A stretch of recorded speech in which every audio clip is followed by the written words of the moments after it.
podemos crescer solidificados. Muitas coisas que acontecem no congresso, irmãos, é um tempo de alinhamento. É um tempo, na verdade, o congresso deveria ser uma convergência. Conferência é daqui para fora. Convergência é quando Deus reúne todos no mesmo lugar para dar um alinhamento.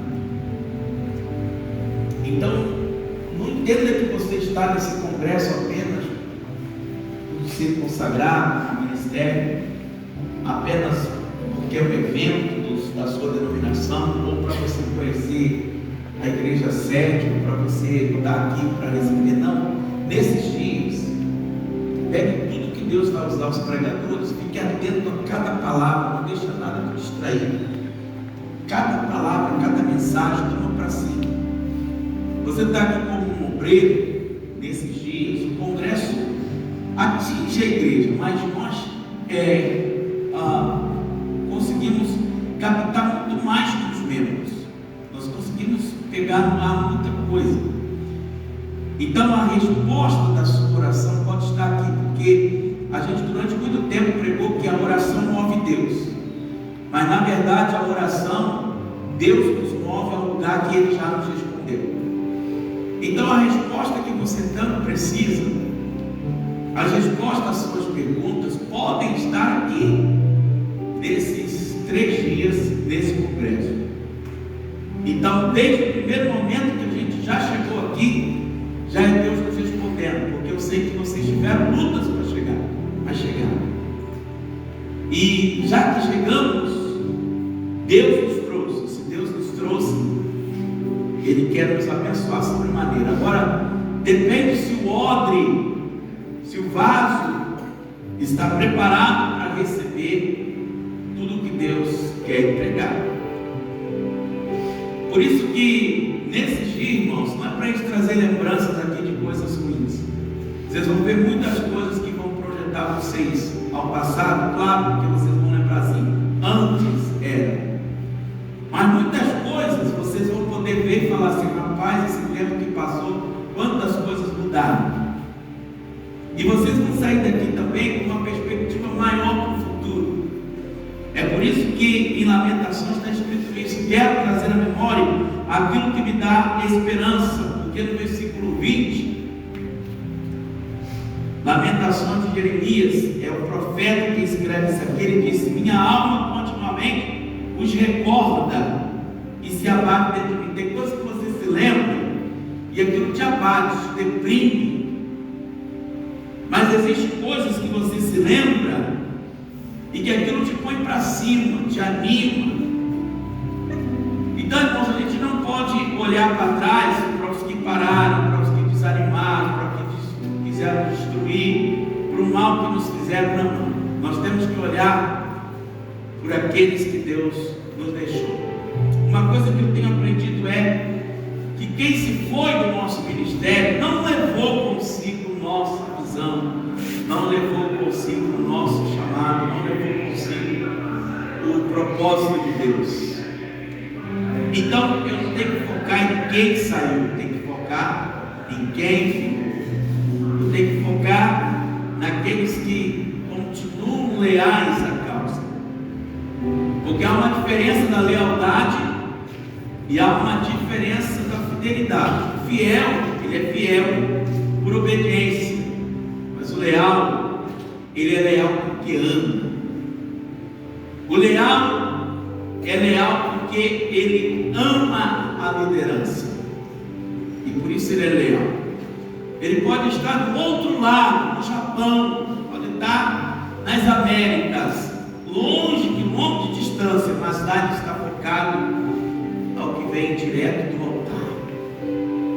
Ele está focado direto no que Deus envia através da liderança. A igreja, irmãos, é o corpo de Cristo, e o cabeça é Cristo. Se um corpo tiver várias cabeças, aquilo não é um corpo, é uma aberração. Um corpo tem apenas uma cabeça.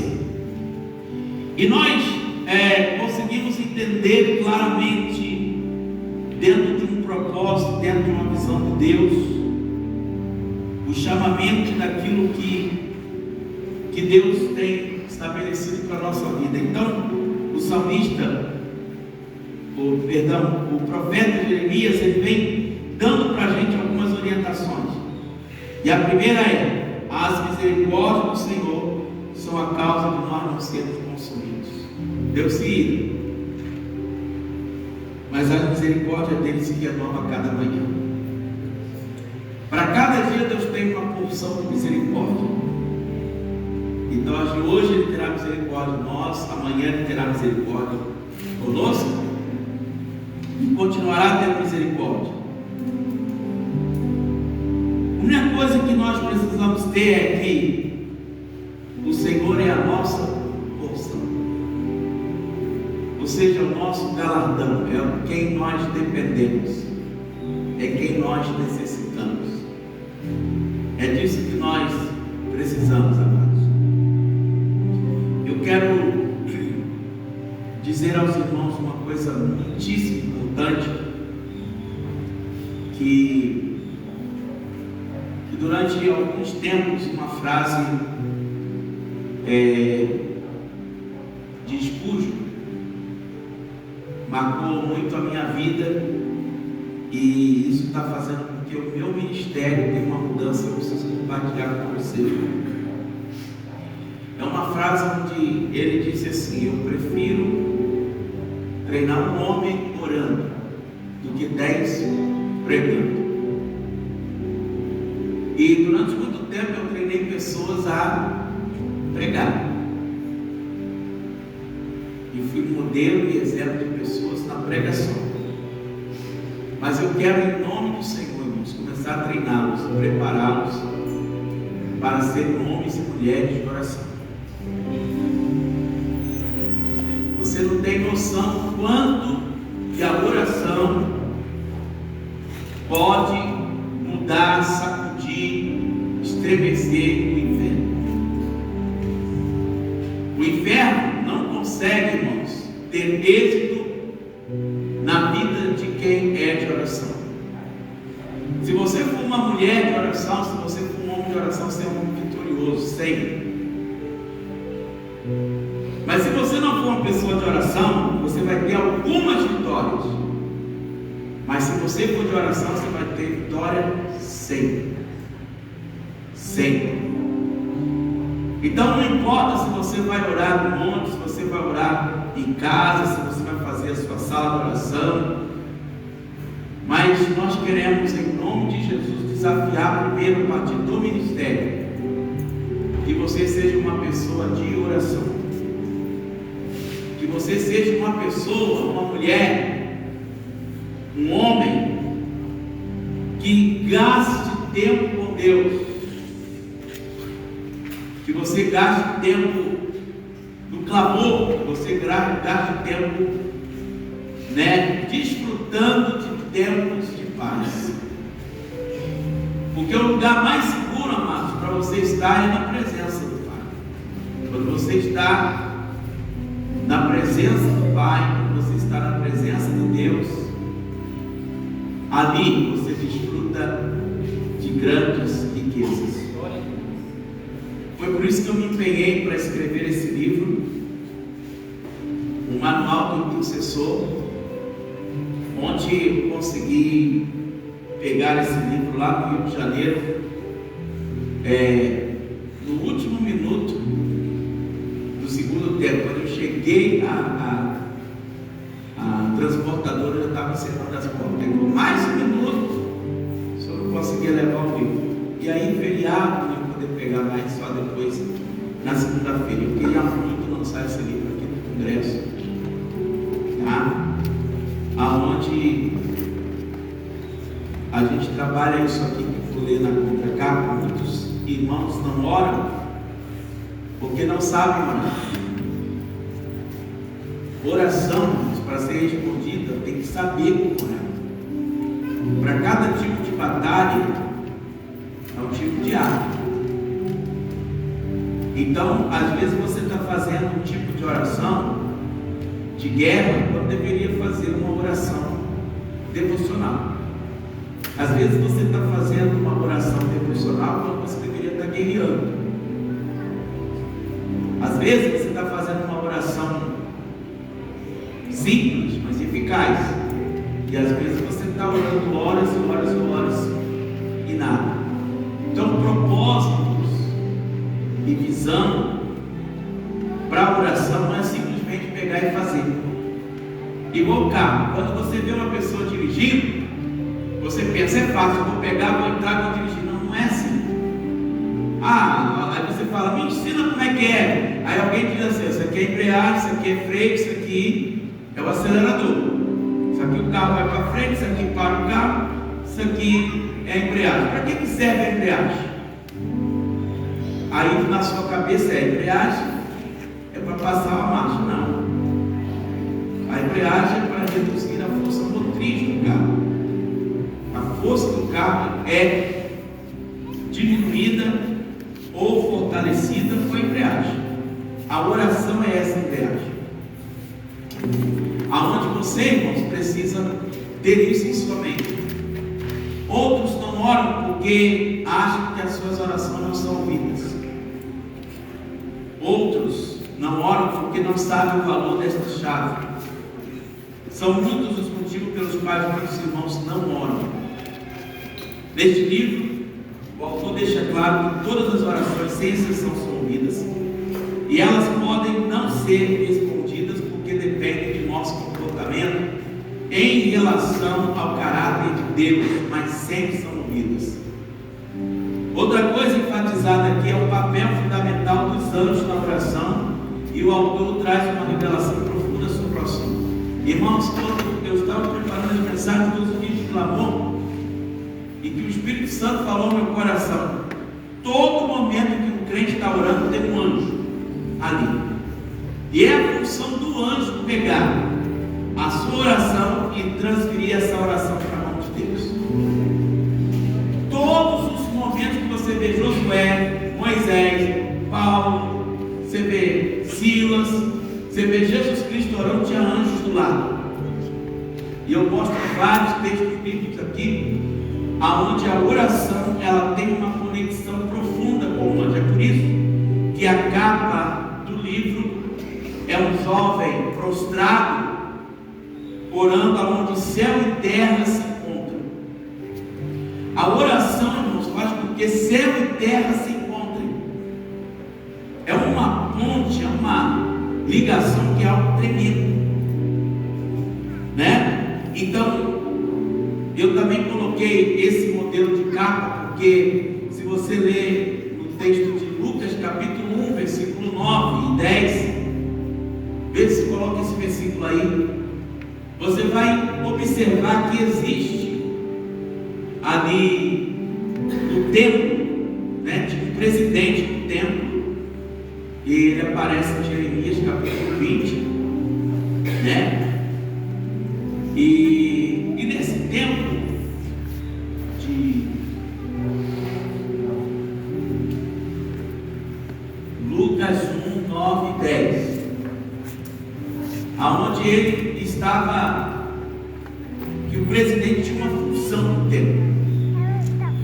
E segundo o que nós aprendemos, o presidente é quem coordenava toda a cerimonial do templo.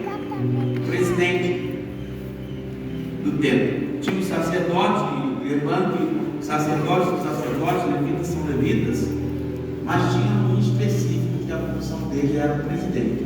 Então ele coordenava o cerimonial. Então tem um momento que o presidente, ele fala, ele grita assim, hora do incenso. Então todas as pessoas podem estar ao redor do templo, no átrio, nesse momento que ele fala, hora do incenso. É a hora que todas as pessoas se prostram com o rosto no chão e com as mãos, com as palmas das mãos voltadas para cima, em reverência. Essa é uma das melhores posições para se orar. O rosto coberto. Porque se fala da santidade de Deus. Tanto é assim, amados, E você vê que a arca, o propiciatório, a ordem de Deus é: eu quero querubins com os rostos tapados. As asas deles devem cobrir o seu rosto. Você vai ver também na Escritura Sagrada, quando Isaías tem uma visão, ele fala: eu vi os serafins voando, cada um tinha 6 asas, com 2 cobriu os seus rostos, com 2 cobriu os seus pés, e com 2 voavam. Irmãos, essa também é uma posição como se fosse um feto. Essa é uma posição como se você fosse um feto. Então eu estou falando para você que orar, não é? Até a posição que você ora é diferente. Embora as pessoas falam, não importa se você vai orar deitado, irmão, às vezes você está em condição de levantar, e quando se fala, você pode orar deitado, não significa que você está lá no cobertor, com frio danado, mas não está doente, não está enfermo, não está com nada, e você fala: se eu vou orar daqui mesmo, tá?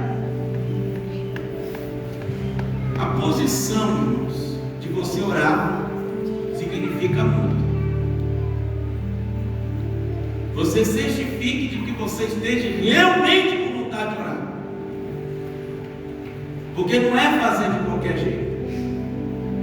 É melhor que você nem faça, do que se na sua mente você diz assim: vou fazer aqui de qualquer jeito. Estou dirigindo aqui, vou orando. Não. Existem tipos de orações, isso você precisa aprender.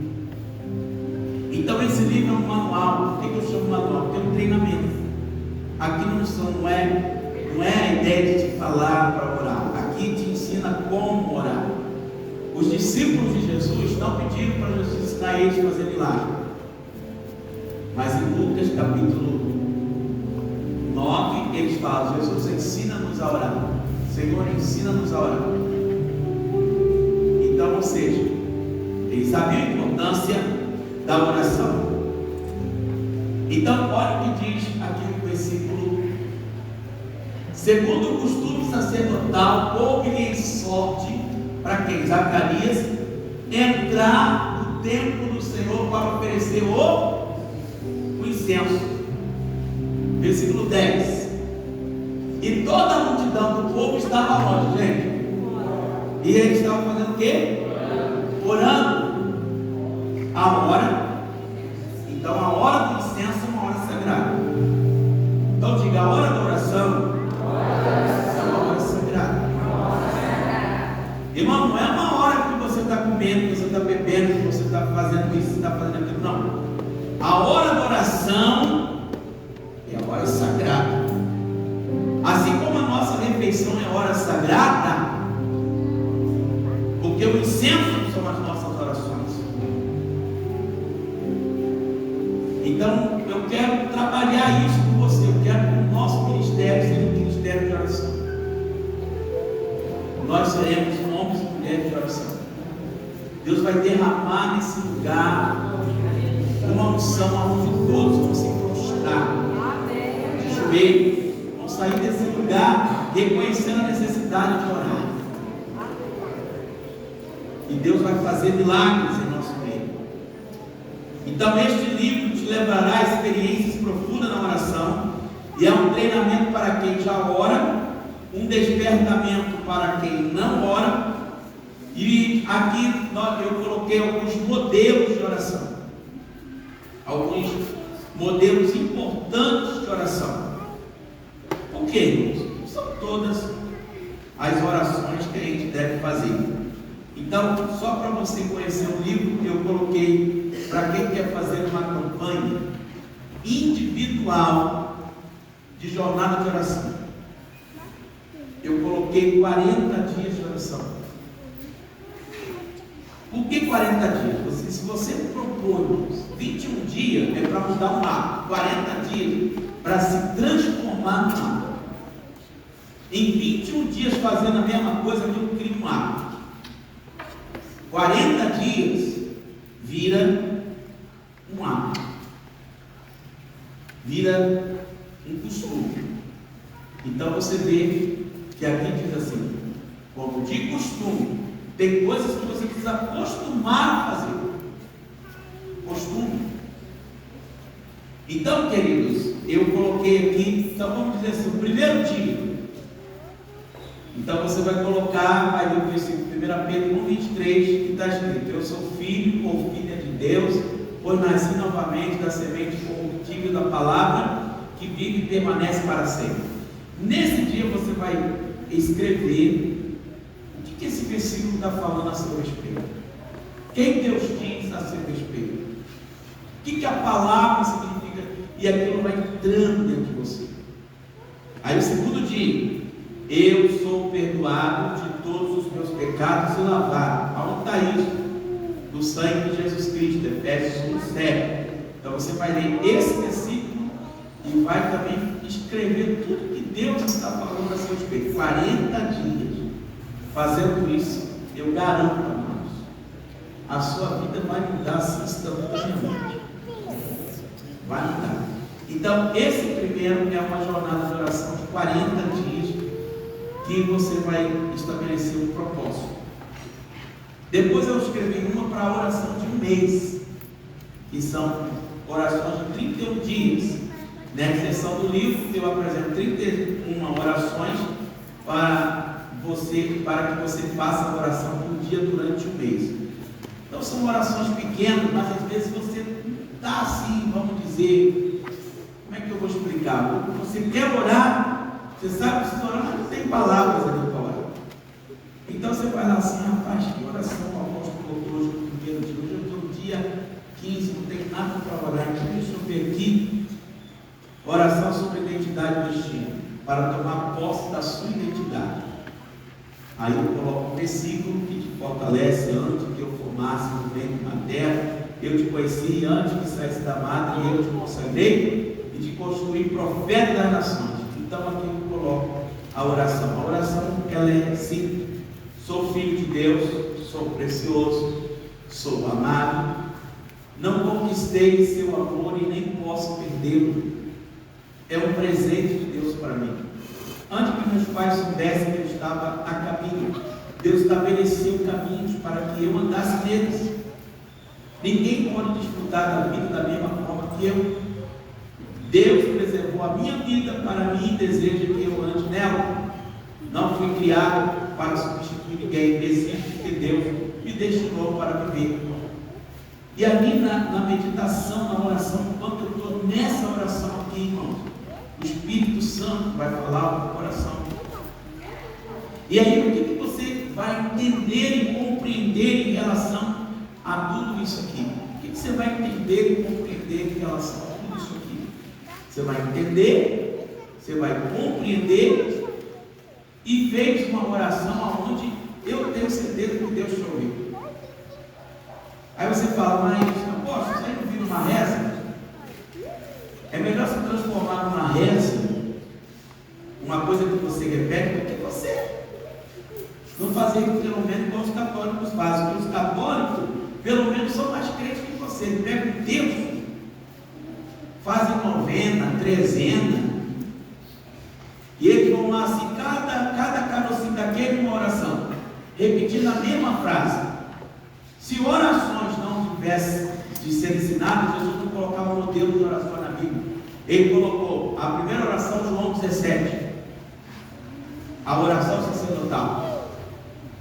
A outra oração que nós encontramos é a oração famosa do Pai Nosso. Então, orar o Pai Nosso tem uma reza. Nós precisamos orar.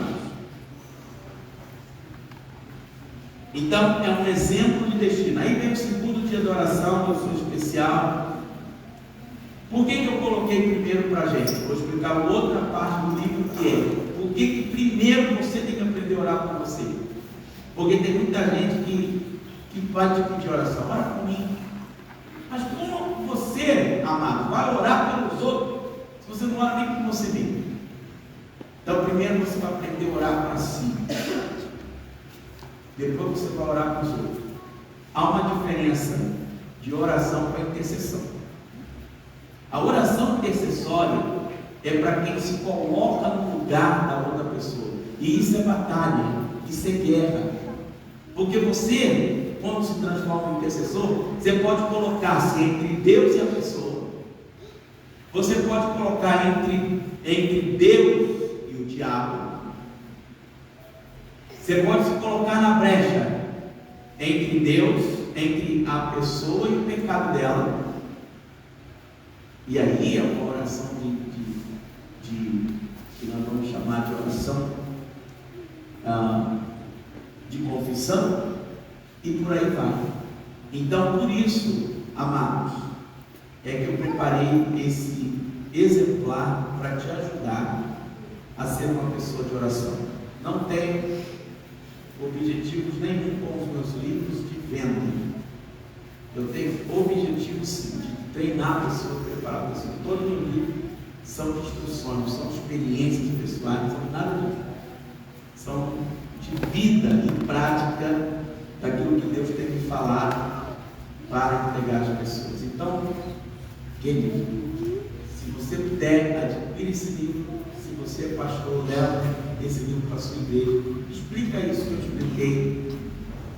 Leva isso para um membro da sua igreja e ele vai olhar assim e falar assim: puxa, eu quero. Então, às vezes, você pode assumir o compromisso de levar para o seu obreiro e falar assim: eu quero que todos os meus obreiros tenham um, igual eu vou pegar aqui, eu quero que todos os meus discípulos tenham um. Todos os meus discípulos vão ter um. Então, quem não quiser comprar, eu vou comprar para ele, mas eu quero que os meus discípulos, que eu discipulo, tenham que ter oração. Depois que eles aprenderem a orar, aí eu vou ensinar eles a aprender. Se você aprender a orar, irmãos, você vai parar de pregar coisas suas e você vai pregar Deus. A vida de Deus está no espírito, não na alma. Então tem muita gente que ao pregar, ele passa emoção para o povo, só que a emoção não muda ninguém. Deus não quer que você passe coisas da sua alma, seu emocional. E quando eu falo passar coisas da alma, a alma tem 3 funções. Primeiro, intelecto. Tem gente que vai pregar, é só conhecimento. Só conhecimento. Só passa o conhecimento, mas não faz a ponte. Não consegue trazer o passado e botar hoje. Então, às vezes, é por isso, amados, que o povo não quer te ouvir todo domingo. Porque o quê? Você tem conteúdo, mas não tem espírito. Às vezes você tem muita informação, muita letra, intelecto, isso é alma. Puxa, descobri aqui a palavra no grego, a palavra no hebraico quer dizer isso, no aramaico não sei aquilo, mas, amado, sem o espírito, sem passar o espírito, não muda ninguém. Então, da mesma forma, outras pessoas na sua alma passam emoção, faz o povo chorar. O povo chora, o povo, né? O povo grita, ou tem gente que faz loucura, o povo pula, dança no poder, mas não põe emoção. Quando sai dali, esquece tudo. É bom quando se junta, irmãos, o poder com o conhecimento. Quem está me entendendo justamente? O poder com o conhecimento. Vai ir. Né? O nome desse evento aqui se chama concílio. O que é concílio? Conserto. E Deus está consertando a gente aqui. Aí quando a gente fala, né, de pregação, tem outra coisa, vontade da alma. Também você pode passar conhecimento, intelecto, você pode passar emoção, só faz os outros chorar, e você também pode passar a sua vontade. O que você está ensinando é a sua vontade, não a vontade de Deus. Você está querendo que as pessoas façam a sua vontade, não a vontade de Deus. Então, irmãos, a alma não vai mudar ninguém. É por isso que o Senhor Jesus ensina: aquele que pensa que está perdendo a sua vida, está ganhando. Aquele que pensa que está ganhando, está perdendo. Jesus também disse: o grão de trigo, se ele não morrer, fica ele só. Mas se morrer, dá muito fruto. Você sabe por quê, amados? A vida está dentro da semente. Mas para a semente produzir essa vida, a casca tem que ser quebrada. Um ovo tem casca, tem clara e tem gema. A gema representa o espírito. Para a gema aparecer, a casca e a clara tem que ser tirada. A vida de Deus, irmão, está dentro de você. É isso que eu quero que você entenda. Há pessoas que elas vão cantar, elas cantam dela. O espírito não flui, sabe? Tem uma casca em você, um cascão, que você não deixa Deus quebrar. Você tem que deixar Deus quebrar essa casca. Quanto menos de você, irmãos, mais vai ter de Deus. Então, deixa Deus quebrar a sua casca. Deixa Deus quebrar para a vida de Deus fluir. Para de fazer a sua vontade.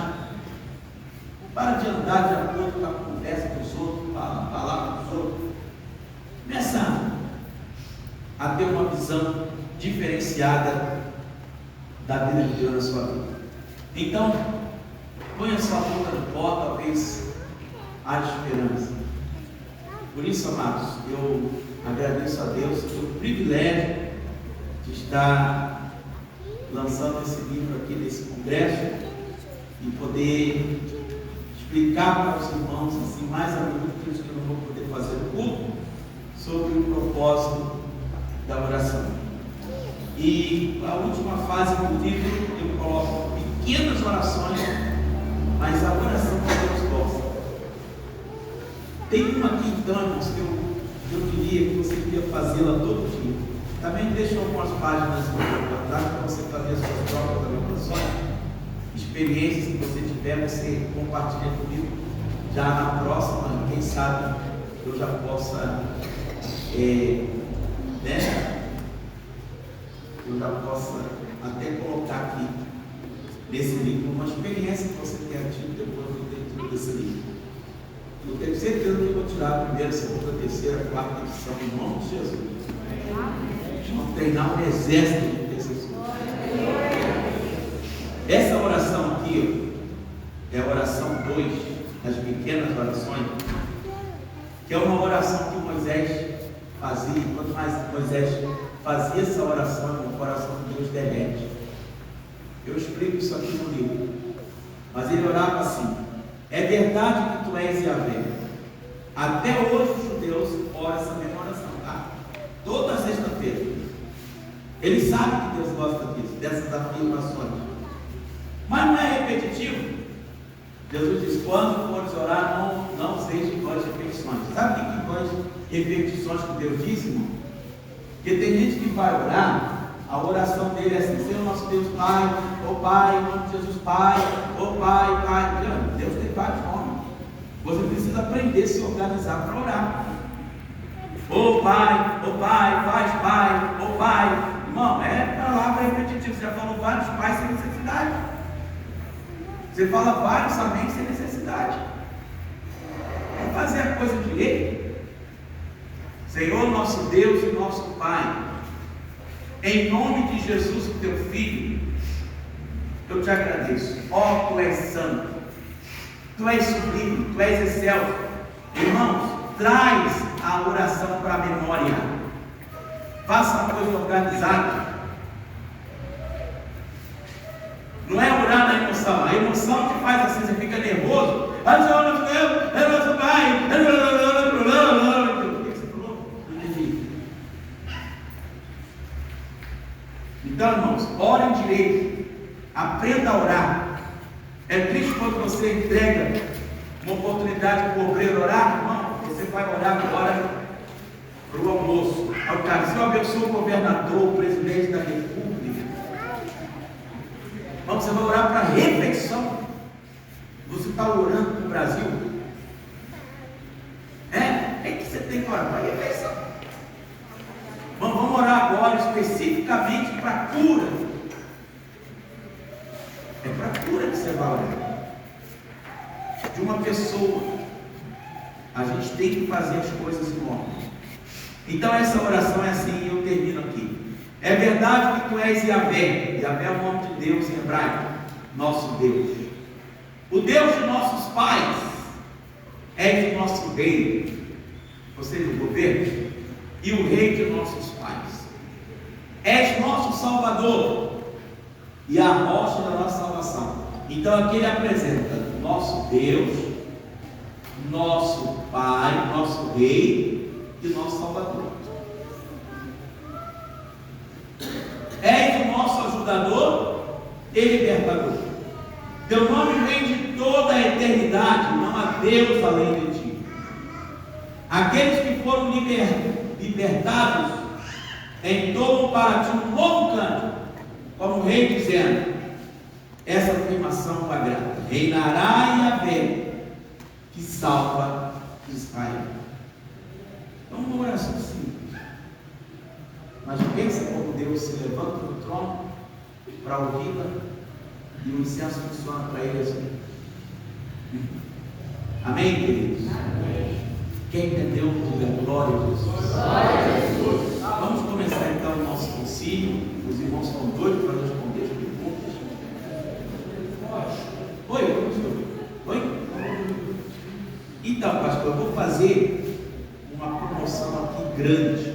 São 600 livros que eu mandei fazer pela fé. 600, quanto mais? 600.